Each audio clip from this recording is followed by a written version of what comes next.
El pintor que pintó a Joana y el pintor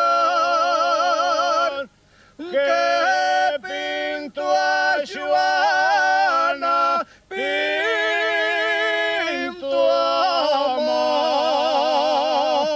María también.